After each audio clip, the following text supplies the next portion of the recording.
السلام عليكم ورحمة الله وبركاته. ازيكم عاملين ايه؟ يا رب تكونوا بخير وفي احسن حال. هنعمل مع بعض الفراخ البروست او الفراخ الكنتاكي او بصوا انا مش عارفه المسمى بتاعكم ايه. ده كان الشكل بتاعها. هي الصورة واضح ان هي غامقة، بس هي كان لونها افتح من كده بشوية عشان الكاميرا واضاءة وكده. بجد حاجة كده تستاهل بقكم. انا هنا كنت بريت بصوت الخرمشة، بس طبعا فصلت الصوت علشان خاطر العيال. يلا بينا نسمي بسم الله وعلى بركة الله ونبتدي في المكونات بتاعتنا. أنا عملت كده دبوستين وأربع جوانح. طبعا أنا كنت يوم عاملة فراخ مشوية، ولكن العيال مش حابة إن نعمل فراخ وكده. تمام. فابتديت ان انا اعمل لهم الفراخ دي، وقلت ايه يلا بينا نسمي بسم الله ونشوف المكونات ايه معانا كده على طول. طماطماية وفلفلاية وكام فص ثوم ونص ليمونة وبصلاية. وطبعا ضربنا كل الكلام الحلو ده في الخلاط. هنقول تاني: طماطم، ثوم، بصل، نص ليمونة، معلقة خل. البهارات اللي هنضيفها هي دي التركاية في البهارات. البهارات اللي هنضيفها طبعا لقيت الطبق بتاعي او البولة ضيقة علشان تتقلب وتشرب كويس. دي المكونات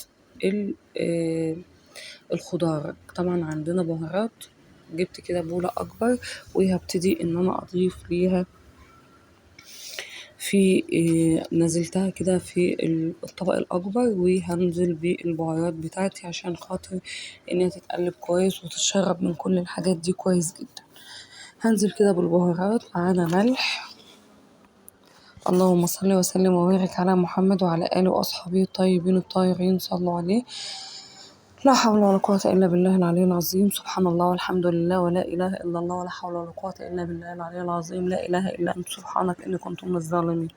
معايا كمون، فلفل أسمر، ملح، كزبرة، معانا بهارات فراخ، معانا بهارات خلطة فراخ مشوية، كل أنواع البهارات، كركم وكاري وزعتر، قرفة، حبهان مطحون، كل أنواع البهارات اللي حابين تضيفوها، كبار صيني مطحونة، كل أنواع البهارات اللي حابين تضيفوها بتضيفوها ليه.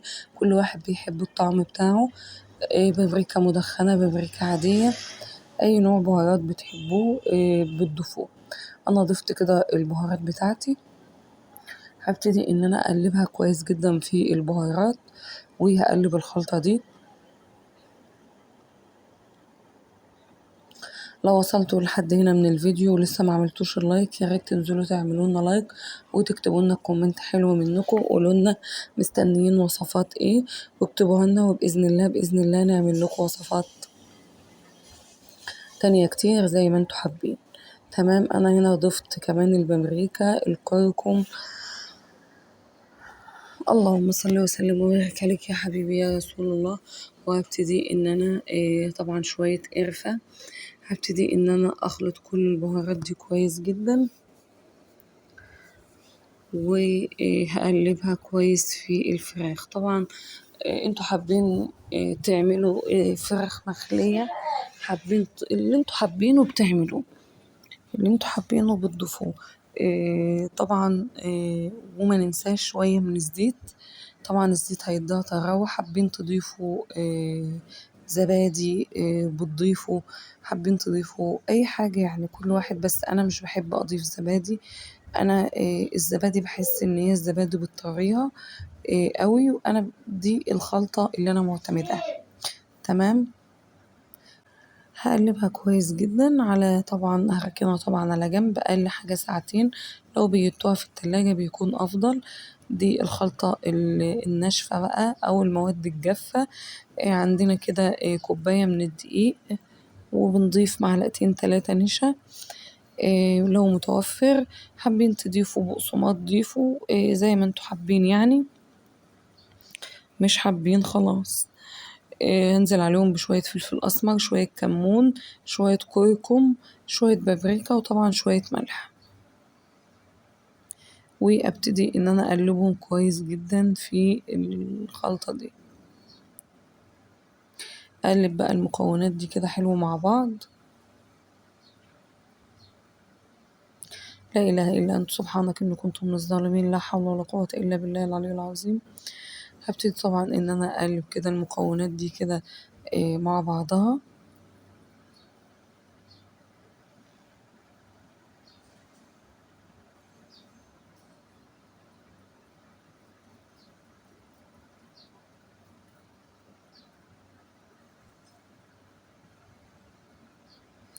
هقلبهم كده كويس جدا.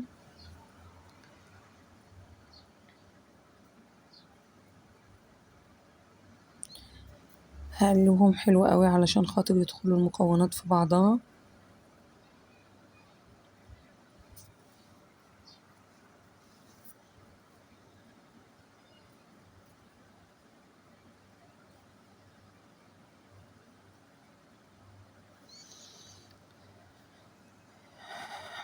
لا حول ولا قوة إلا بالله العلي العظيم.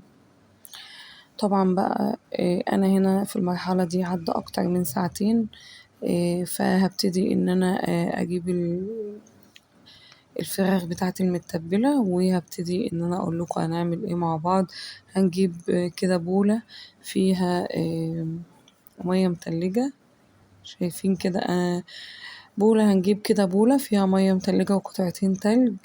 وهنجيب الخلطة الجافة اللي احنا عملناها دي، وهنبتدي ان احنا نقلب في الدقيق كويس جدا.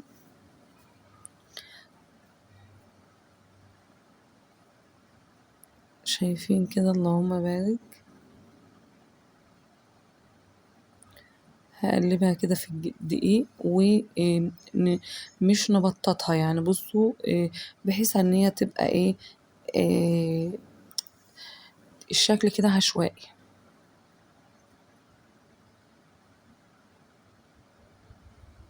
شايفين كده؟ ما شاء الله. هبتدي طبعا البولة بتاعتي دي فيها مية متلجة.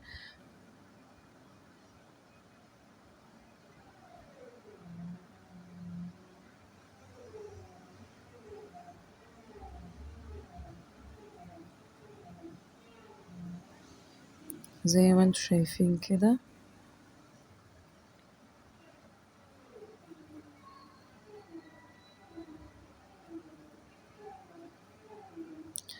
طبعا هننزل بقى من الخليط ده، هنزلبه على مية المتلجة دي. بعد ما عملنا الخطوة دي هنعمل الخطوة التانية. اللهم بارك كده. طبعا هنزل بقى بالمية من المية المتلجة دي، من الدقيق للمية المتلجة أقل من ثانيتين. بنبل الفراخ فيها وبنطلعها على طول، يعني مش بنطول عليها خالص. شايفين؟ بصوا نقلبها كده أقل من ثانيتين. شايفين؟ ونصفيها كويس وننزل بالدقيق.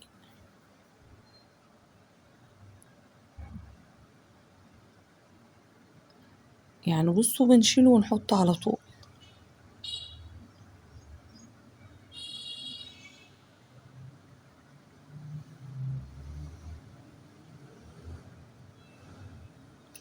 زي ما انتوا شايفين كده.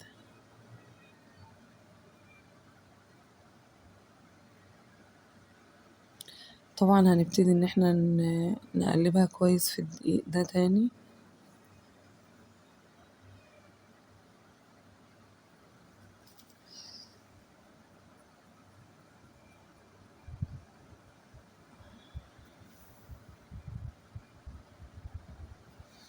وهنا خلاص ممكن نسيبها ترتاح شوية. وطبعا بنكون مجهزين كمية زيت غزيرة للقلية، علشان طبعا الزيت هو اللي بيسويها. لازم تكون كمية محترمة. كمية الزيت تكون متغطية علشان خاطر الزيت هو اللي بيسويها. فلازم تكون كمية الزيت كتير. ومش بتشرب زيت ولا حاجة. انتوا ممكن تقدروا تعينوه تستخدموه بعد كده. تعالوا بقى بينا نحمره في الزيت. هنا الزيت اهو ابتدى يسخن. وطبعا بنحب الطاسة تكون غويطة.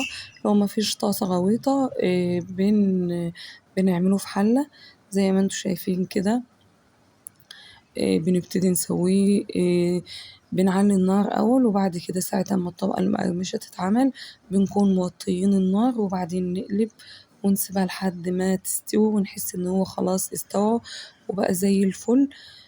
بنكون بقى احنا عم طبعا بنقلبه على جميع الاتجاهات وبنوقفه على العظمة بتاعته، وبنعمل فيه كل الحاجات اللي انتوا عارفينها دي. بنبتدي ان احنا نقلب على الناحية التانية، وبجد والله حلو قوي.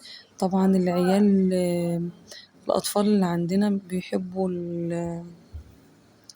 الفراخ البروست جدا، يعني يومها محدش أكل فراخ مشوية، كل العيال أكلت ده. طبعا كان يوم حلو، وبتمنى طبعا تدعموني بلايك واشتراك وكومنت حلو منكم. وده طبعا كان الشكل النهائي.